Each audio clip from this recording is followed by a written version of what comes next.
Today we're in Grand Ledge, Michigan, at the Grand Ledges, which are known for and named for its 300-million-year-old sandstone and quartzite rock ledges that rise 60 feet above the Grand River. The Indians that lived in the vicinity of the Grand River near the ledges were the Potawatomi, Chippewa, and Ottawa ancestry. In 1850, settlers named their village Grand Ledge and erected a post office. The Grand Ledges are 250 million years older than the dinosaurs. Today finds a drifter in blue at Fitzgerald Park in Grand Ledge, Michigan.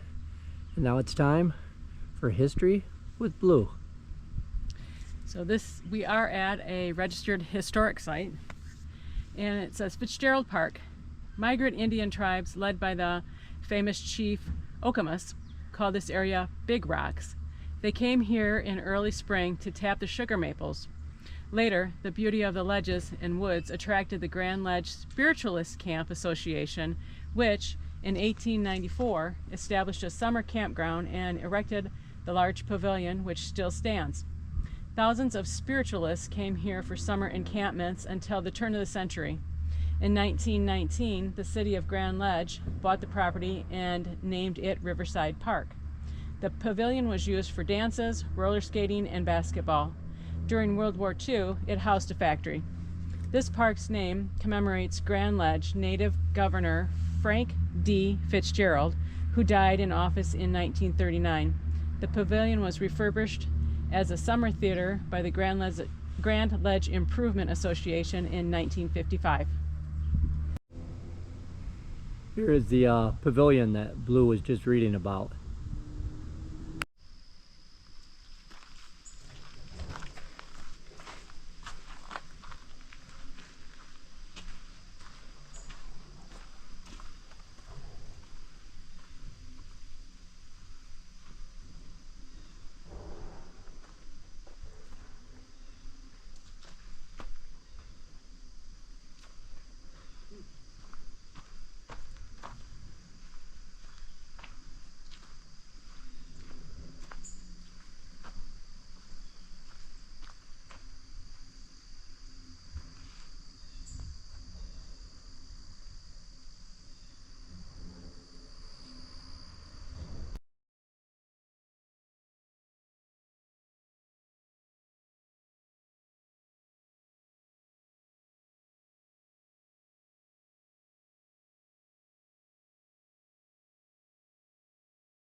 Wish the Appalachian Trail was this flat all the way.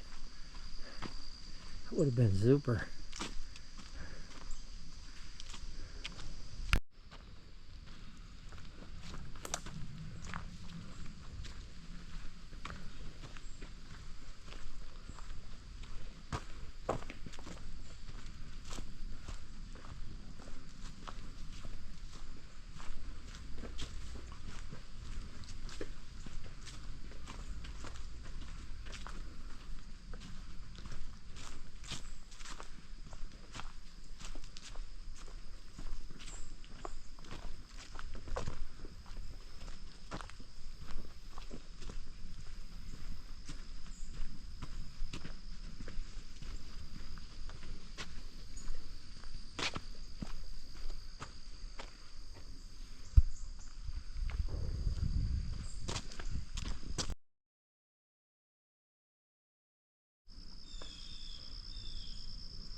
We followed the trail from the park up there, Fitzgerald Park. The trail takes you right into downtown Grand Ledge. And now we have another history with Blue. Second island, graced by the natural beauty of these soaring sandstone ledges, Grand Ledge was once famous for its Seven Islands Resort, a recreation area centered on this island from 1870 to 1910. At the turn of the century, the ledges made this city one of the most popular resort areas in Lower Michigan. Excursion trains brought thousands to enjoy this area, which featured steamboat rides, a boat livery, a hotel and vaudeville theater, mineral wells, a roller coaster, and fishing. In 1976, the Grand Ledge Area Bicentennial Commission erected the Band Pavilion, which we will see shortly.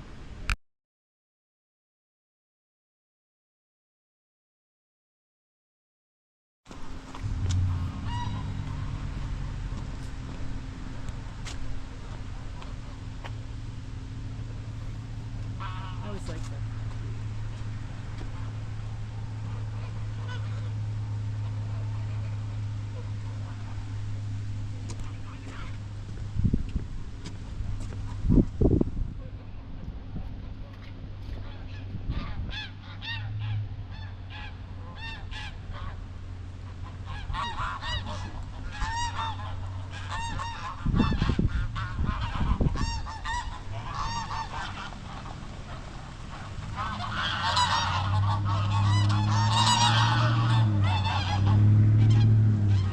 Noisy critters.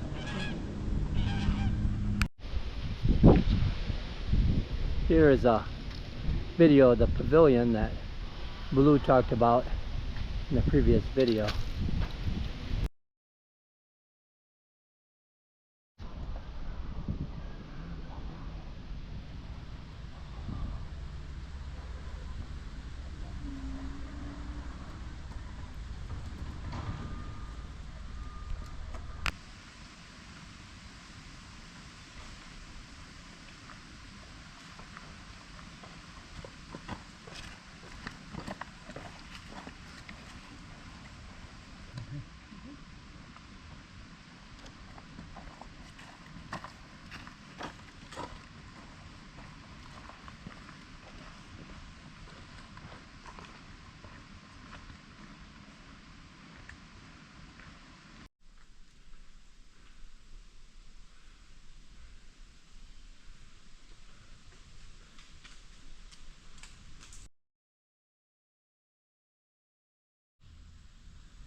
The railroad trestle was built around 1888, probably by the Detroit, Grand Rapids, and Western Railroad. Several railroad companies offered excursion trains to the Seven Islands Resort. The trestle marks Fitzgerald Park's boundary. The trail continues into Grand Ledge and ends at Island Park, the second island from the Seven Islands Resort. The remainder of the trail crosses private property. Liverworts. The smooth green scales covering the rock here were thought to be the early settlers to resemble the shape of an animal liver. Thus, they were used superstitiously as a treatment for liver ailments. Liverworts cling to the rock with rhizoids, which work to absorb water and minerals from the rock. Look closely and you can see the tiny pores where gas exchange occurs. Many of the liverwort species found in Fitzgerald Park are not found anywhere else in Michigan's Lower Peninsula. Liverworts, lichens, and mosses all work as engineers, breaking down rock into soil. The island that you're seeing is the seventh island of the Seven Islands Resort. At the turn of the century, the resort attracted thousands of vacationers to Grand Ledge for steamboat rides, rowboat rentals, mineral springs, and other activities. The seventh island was a favorite site for picnickers and is now used as a breeding island for the ducks, geese, and swan which inhabit the river. A Native American legend claims that an Indian mother threw her 7 sons into the river to save them from a rival tribe. Where each son landed, an island formed.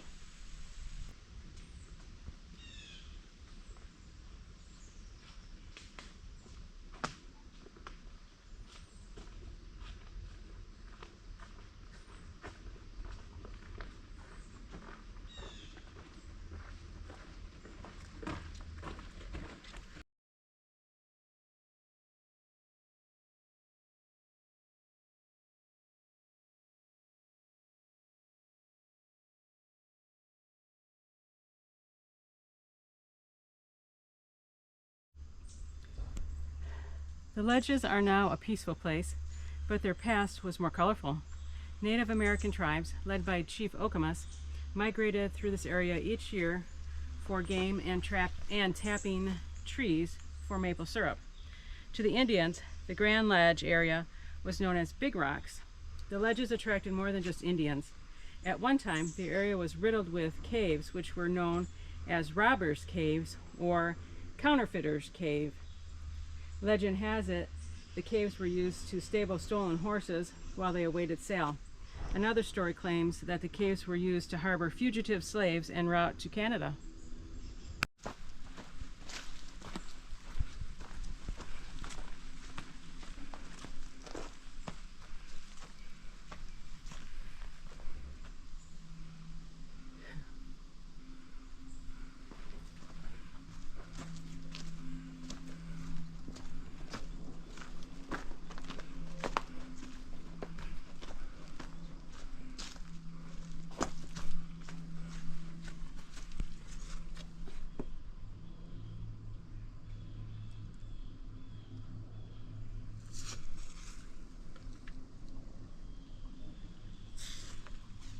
Yeah, I doubt it.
And we're back again, and here is the barn that we talked about earlier.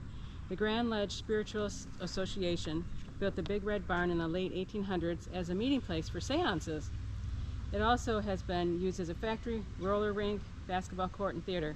It is currently the home of the Ledges Playhouse.